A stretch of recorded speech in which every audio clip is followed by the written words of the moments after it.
WTBQ. What you say, you are a superstar. Don't have no fear. It's 11:30 a.m. Eastern Standard Time at 93.5 WTBQ FM, and your hosts, Will Love and Shauna, are back with another special edition of Spotlight. Well, she was born in Sacramento, California, in a less than glamorous neighborhood. Nevertheless, by the age of 16, Glanville moved to Europe, and during what would amount to a 17-year modeling career, worked with luxury brands such as Chanel, Giorgio Armani, and Gucci, in addition to appearing within the pages of Cosmopolitan and Glamour. Shortly after she retired from modeling, Glanville became the center of attention within the tabloids due to the extramarital affair her then-husband, actor Eddie Cibrian, had with country singer LeAnn Rimes. After surviving a controversial public divorce, Glanville became the breakout star of Season 2 of Bravo's Real Housewives of Beverly Hills. Now a household name, Glanville's debut novel will be hitting bookshelves shortly. Without further ado, please welcome Brandi Glanville. Hi. Hi, Brandi. It's a pleasure to speak with you. You too. Thanks for having me on. No problem. Well, you have mentioned previously that you grew up in a rough Sacramento neighborhood. To transition from your hometown to Beverly Hills due to your own work ethic and life choices, you must feel a certain sense of accomplishment, correct? Yeah, I do. I feel like I can eat at Sizzler or I can eat at Spago. I'm kind of lucky in that I've seen both sides of the fence, and I appreciate everything. And, I love the finer things in life, but it's not necessity for me.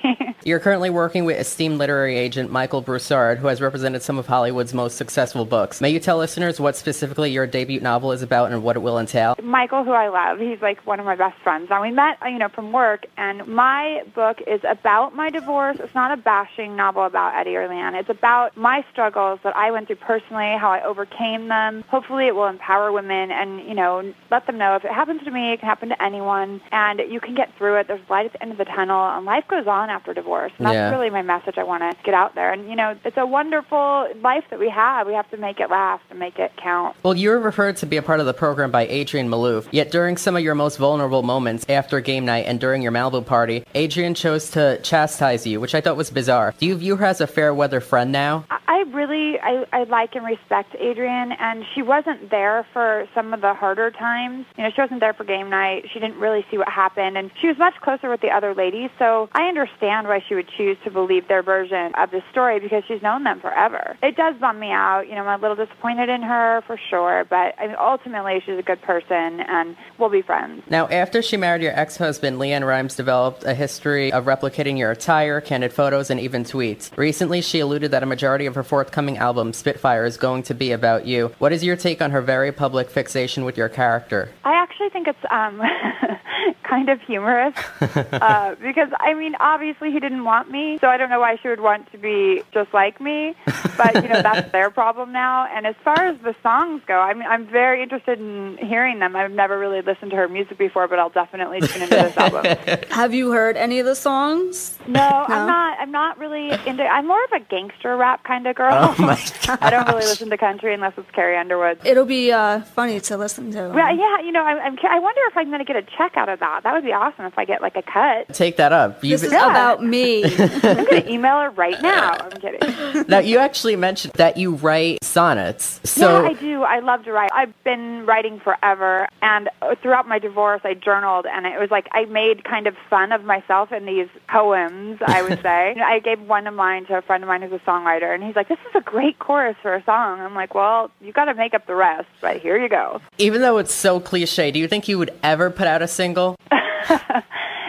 You know what? I think that would be the ultimate FU to everyone, but so do I can't sing. That's the only issue with it. Otherwise, I would be a great backup dancer for someone, but singing is not my thing. Oh. Maybe rap? Maybe I'll take some rapping lessons. I think the rap would be interesting because we've seen too many housewife singers lately. Yeah. And then rap about LeAnn Rimes. Yes, it would be kind of like, I don't know, it would just be very funny and humorous. All my friends joke. They're like, can't wait for your single to come out. When can we expect the book to come out? Well, we're going to be in New York, Michael and I, which is going to be a fun trip, I'm sure you know. Next week, we're having publishing meetings, and we're hoping that it will be out by the summer.